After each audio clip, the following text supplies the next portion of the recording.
Hello my YouTube friends, it's Richard, founder of ShortTermRentalSecrets.com and Airbnb Superhost. And if you can't tell, we're not in the studio today. You know why? Because it's an absolutely gorgeous day here in New York City. It's October, it's an Indian summer, and I'm one of the very fortunate few New Yorkers that has outdoor space.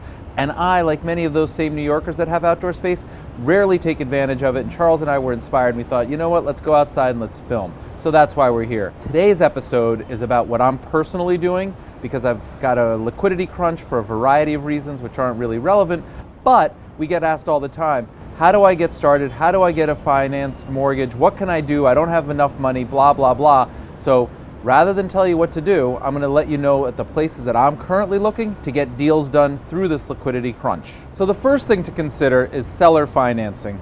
You know it, I know it, we've all heard about it. None of us think it works. Like, I've never done a seller finance deal in my life. I've read about it a million times and I just somehow dismissed it. But you know what?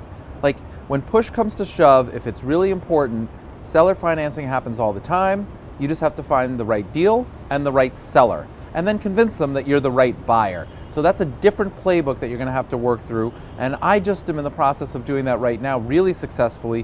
One deal turned into two is turning into three, and so I have found somebody who's like-minded, and I've convinced him that I bring enough to the partnership, right? And that's really what it is, a partnership, that he wants to finance me. He could sell this outright without me and without seller financing, but I've convinced him that with my background and what it is that I want to do and my vision and the way that I work with my partners, that I'm the right partner, and he's prepared and willing and able to finance me. So don't dismiss it as you've done in the past. It would have been a huge mistake for me to not even consider this. It's turned into an absolute terrific opportunity, and I would encourage you to check and turn and toss and keep looking, because somebody out there will finance your deal.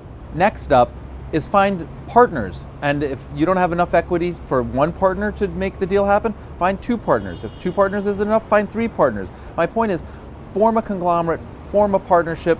Ask your sister, your mother, your brother, ask the people that you play football with, soccer, it doesn't matter, the people in the gym, anybody that's interested in real estate. Heck, we've even started a group on Facebook for short-term rental secret investment ideas and opportunities.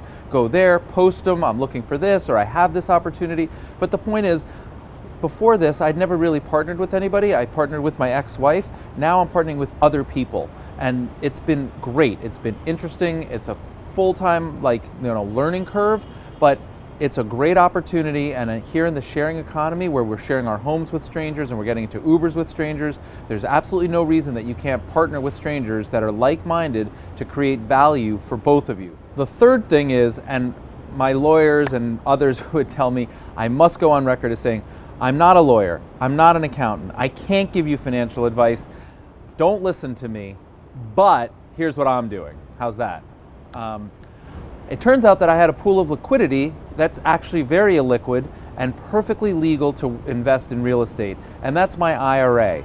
Now, there's all sorts of IRS restrictions, you have to become very educated, there's a million what's called prohibited transactions, and basically in a nutshell it means that there's no self-dealing. So anything that I do on a short-term investment in real estate using my retirement funds, and I had to set up an LLC and there's a whole process, Google it, self-directed IRAs, we'll also include a link to the people that I'm working with, perfectly legal unless you make a mistake. And if you make a mistake, then you lose the tax advantages. You're not going to go to jail, but the whole point of an IRA is tax deferral. So you have to be really, really important to follow all the rules. And the prohibited transactions, in a nutshell, basically mean that the individual, Richard, can't benefit from the retirement account. So I can't sleep in the house. I can't have a discounted meal because I own the house. It has to be entirely separate. Just think of an IRA. When you buy Apple stock, you don't benefit from the fact that, you can't control the price movements in Apple. You can't really control the property that you invest in. You're not supposed to fix it yourself. It's supposed to be managed apart from you. And there's all sorts of guidelines and you can do it. So my point is, when my back was up against the wall and I had more opportunities and deals that I wanted to do than I had liquidity, I started to get really creative and I started to do some research. I found this untapped pool of liquidity that I have in my IRA. I created a self-directed IRA. I learned as much as I could. I spoke to all the experts. I sanity checked it with my lawyers and my CPAs. And now I'm doing it. And as a consequence, I have a couple of deals that are happening in my IRA account, and I'm really excited about it. The fourth one that I'm going to mention here is it's basically called factoring, and you can work with people like Clearbank, Clearbanc, or PayPal will loan against it. Basically, if you're up and running and you have a business, whether it's a limousine company or an Airbnb business, and you can show them history of like monthly revenue that comes into you, they will basically loan against that. American Express will do it as well. So if you receive credit card payments, you can actually like take a loan against those credit card payments. It's called factoring.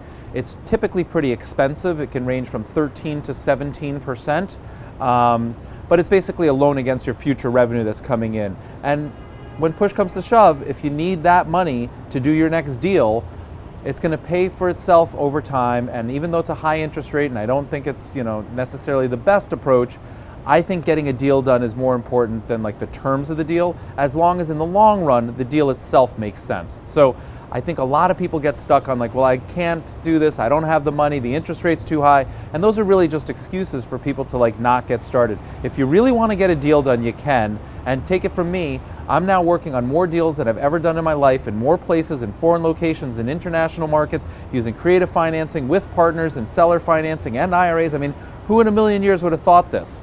But it's happening. And you know why it's happening? Because I'm making it happen. So you can too. I hope you found this video helpful. Please comment with your suggestions and advice so we can all benefit. If you haven't been over to our Facebook group, please go ahead and join our Facebook group. And there's a lot of interaction going on there. And finally, if you haven't subscribed to the channel, please do. It's really important to me, and I can't explain why, but like it's important to me. I'd like to get to 5,000 subscribers before my 1-year anniversary on YouTube, and you, and only you, can help me. So please do. I hope you like this video. Take care.